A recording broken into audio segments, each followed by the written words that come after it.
नमस्कार, मी पंढरनाथ ठोंबरे. गेल्या अनेक वर्षापासून मराठा समाजाचा आरक्षणाचा प्रश्न प्रलंबित आहे.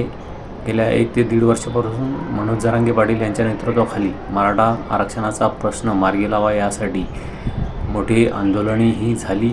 आरक्षणाचा प्रश्न मार्गी लावू असे आश्वासनही तत्कालीन मुख्यमंत्री एकनाथ शिंदे यांनी दिलं. त्यावर मनोज जरांगे पाटील यांनी आंदोलनातून माघार घेतली. मात्र मराठा समाजाला OBC मधून आरक्षण मिळालं नाही.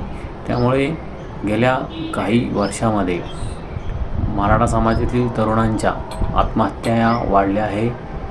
सुशिक्षित तरुण हा मोठ्या प्रमाणावर आत्महत्या करत आहे. यामध्ये शेतकरी तरुणांचीही मोठी संख्या आहे. जो जातीने मराठा समाज आहे हा आत्महत्या करत आहे. दररोज आपण वर्तमानपत्र उघडलं की मराठा समाजासाठी आरक्षण मिळाले नाही म्हणून मी आत्महत्या करत आहे असे आपल्याला बातम्या दिसत आहेत. आणि या कधी थांबतील, यात सरकार जबाबदार आहे का? आणि मराठा समाजाला OBCमध्ये आरक्षण कधी मिळेल अशी अपेक्षा आहे.